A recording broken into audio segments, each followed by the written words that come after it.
Sa gitna ng nagyayelong impyerno ng Winter War, sa ilalim ng malupit na hanging umaabot sa -40 degrees Celsius, isinilang ang alamat ng White Death, si Simo Häyhä.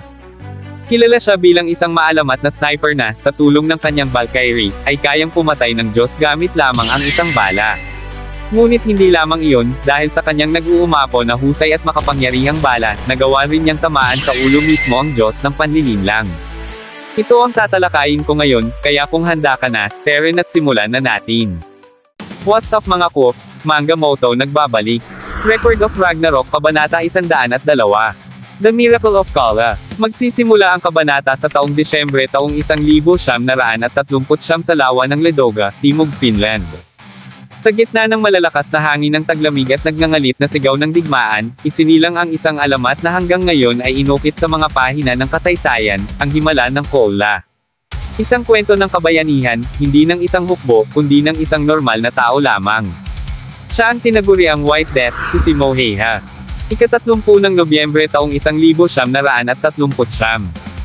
Biglaan at walang babala, sinalakay ng Unyong Sobyet ang Finland. Nagpadala sila ng mahigit 1,000,000 sundalo na may layuning durugan ang maliit na bansa sa Hilaga. 4 na pangunahing ruta ang kanilang dinaanan, bawat isa'y naglalaman ng napakalaking puwersa. Sa kabila ng nakakatakot na bilang ng mga kaaway, ang hukbo ng Finland ay nakalikom lamang ng 235,000 katao, karamihan ay mga magsasaka at mangangaso. Sila'y walang sapat na armas, at halos lahat ay mga boluntaryo lamang na handang ipagtanggol ang kanilang tahanan. Para bang isang alamat na imposible ang magaganap na laban, ngunit ito ang naging simula ng kilalang Winter War.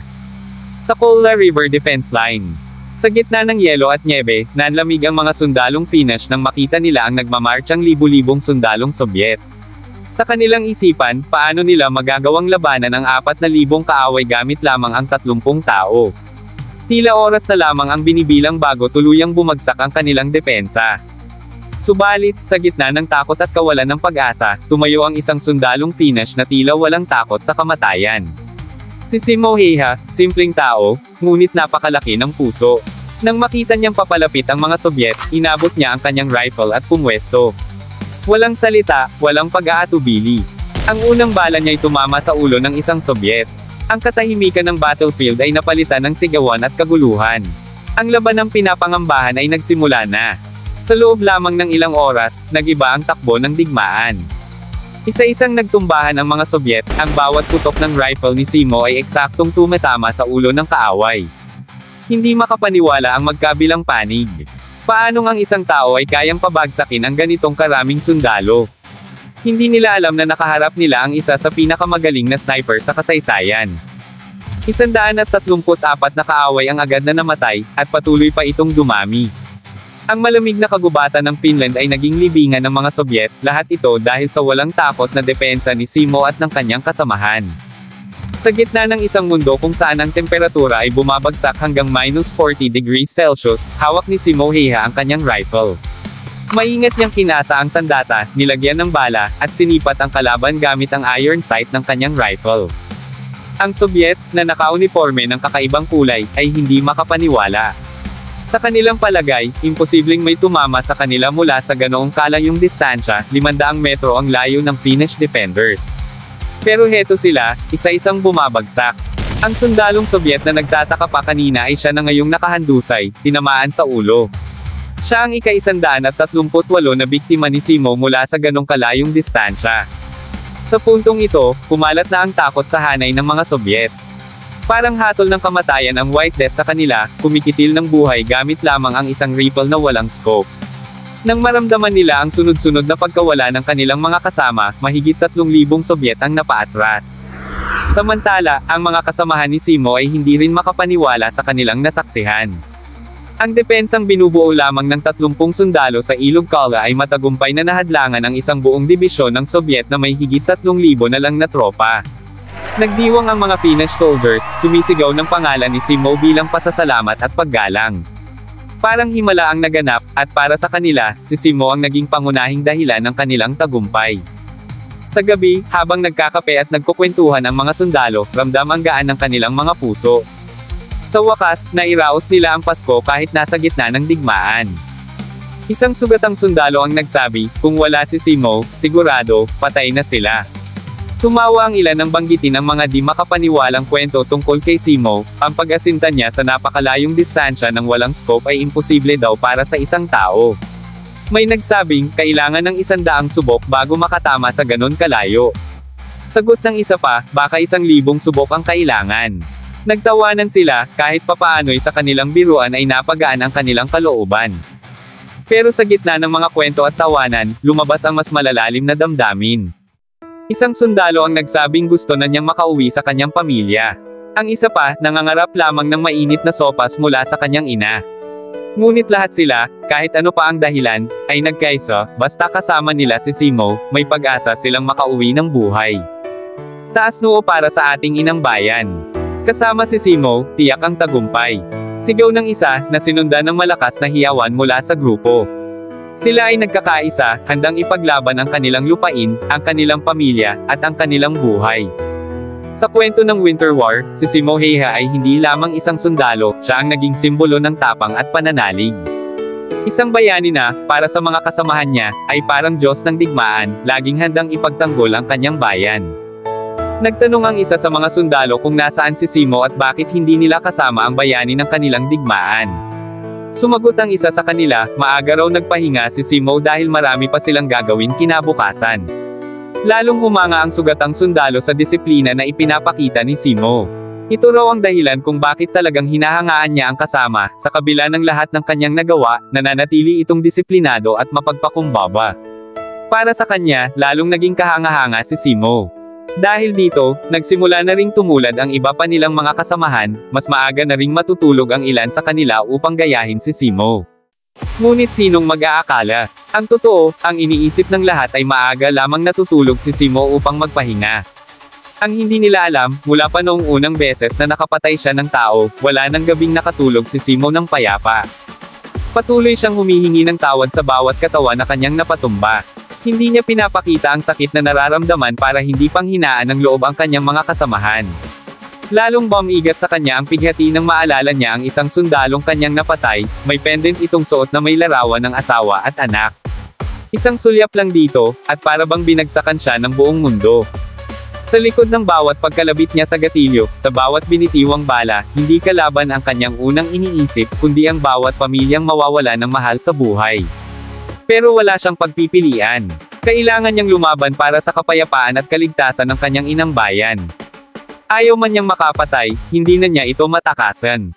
Hanggang isang araw, bago matapos ang Winter War noong ika-6 ng Marso, 1940, sa Kola River front line, nakalapit na ang mga sundalong Sobyet sa kanilang posisyon. Isang sundalo ang biglang tinamaan sa ulo. Nagulat ang mga Sobyet, hindi nila alam kung saan galing ang bala. Naisip nila, si Simo Heiha na naman siguro iyon. Umabot na sa 504 na po ang opisyal na bilang ng mga napapatay niya, at maya-maya lang, madidagdagan pa ito. Sa kumpirmasyon, nalaman nilang lumagpas na sa 541 ang kanyang napatay. Pero dito na nangyari ang insidente na ikinagimbal ng mga Finnish soldiers. Dahil bahagyang nakalapit na ang mga Sobyet, aktibong hinahanap siya ng isang Sobyet sniper. Pinaalalahanan ng kanyang katabi na huwag munang sumilip dahil delikado. Pero hindi nag-ingat ang Sobyet sniper. Sa isang iglap, nakita ito ni Simo at, sa isang mabilis na putok, tinamaan niya ito sa ulo, agad itong napatay. Ngunit tila nagbiro ang mga Diyos. Bago tuluyang bumagsak ang katawan ng Sobyet sniper, nagawa pa nitong kalabitin ang gatilyo ng kanyang baril. Sa isang iglap, lumipad ang bala, walang tiyak na direksyon, tila isang ligaw na bala ng kamatayan. Tumama ito sa isang matigas na bato, at sa di maipaliwanag na pagkakataon, nagbago ang direksyon ng bala. Masyado nang huli nang mapansin ni Simo ang panganib. Bago pa siya makaiwas, tumama ang ligaw na bala sa kanyang mukha. Gulat na gulat ang spotter ni Simo sa nangyari. Agad nagsilapit ang ilang kasamahan nila, patakbo, upang tumulong. Nakita agad ng isa sa kanila na ang tama ni Simo ay sa panga, at wasak na wasak ito. Agad namang sumigaw ang kasama niya, tinatawag ang medic para maasikaso si Simo, dahil malubha talaga ang tama sa kanyang mukha. Sa gitna ng kaguluhan ng paghahanap ng lunas, ramdam ni Simo ang matinding sakit habang nakatingin sa kalangitan. Sa mga sandaling iyon, alam niyang kahit hindi siya agad mamamatay sa tama niya, hindi niya inaasahan na mapapatawad pa siya ng mga taong kanyang kinitilan ng buhay. Pero kahit papaano, sa isang saglit, naramdaman niya na parang may kapayapaang damapo sa kanya. Habang dahan-dahang pumipikit si Simo at unti-unting nawawala ng malay, humihina na rin ang ingay ng mga putukan at sigawan sa paligid niya. Natapos ang digmaan. Muling naging tahimik at payapa ang Finland, ang bansang buong tapang na ipinaglaban ni Simo. Sa kasaysayan, naitala ang kanyang pangalan, na may bilang na 542 na napatay, ang pinakamataas na record ng isang sniper sa kasaysayan ng sangkatauhan. Tinuring siyang pinakamahusay na sniper, walang kapantay ang galing, at higit pa doon, kilala rin siya sa kanyang kabutihang loob. Makalipas ang panahon, sa isang maliit at tahimik na bahay, makikita si Simo na nagpapahinga, nagpapagaling kasama ang kanyang pinakamamahal na alagang aso, sa isang mundong malayo na sa digmaan. Pero biglang dadalhin tayo sa kasalukuyan, sa gitna ng matinding bakbakan ni Simo at Loki, sa loob ng dambuhalang Dome Arena. Patuloy na ginagamit ni Simo ang kanyang Reaper's Contract, habang ang sariling atay naman niya ang nagiging bala ng kanyang baril. Samantala, si Red Reader, na nagsilbing katuwang sa pagpapaaktibo ng Reaper's Contract, unti-unti na ring nadudurog, parehong sitwasyon na dinaranas ni Simo, na pinapasan ang matinding kapalit ng kapangyarihang nilikha niya. Ramdam ni Loki na pinupuntirya na siya sa mga sandaling iyon. Pero sa halip na umatras, tila hinahamon pa niya si Simo, batid na niya na sa susunod na putok, mahahanap na niya ang eksaktong kinaroroonan ng sniper. Hindi rin naman nagpatalo si Simo. Gamit ang tinatawag niyang anti-god sniping o the swan that pierces the heavens, pinakawalan niya ang isang mapaminsalang bala, diretso sa lokasyon ni Loki. Alam na alam ni Simo kung nasaan ang Diyos ng panlilinlang, walang sinuman, kahit isang Diyos, ang makakatakas sa talas ng mata ng isang mandirigman ng sangkatauhan. Agad namang nag-summon si Loki ng mga replika nina Heracles, Odin, at Thor para hadlangan ang paparating na bala. Pero walang epekto. Wasak ang mga ulo ng tatlong nilikha niya, at nakita ni Loki na papalapit na ang tunay na panganib. Dahil dito, nag-summon ulit siya ng isang Scald's Wall, isa sa pinakamalalakas na magic defenses. Pero kahit ganoon, hindi huminto ang bala. Umiikot ito ng sobrang bilis, unti-unting bumaon sa Scald's Wall, at hindi nagtagal, tumago sa ulo ni Loki mismo. Kitang-kita sa mukha ni Loki ang matinding pagkagulat. Ngayon, ang Diyos ng panlilinlang ay nasa bingit ng kamatayan. Ang tanong na lang, siya nga ba talaga ang tinamaan ni Simo? O isa lang itong replika na nilikha ni Loki upang iligaw ang kanyang kalaban?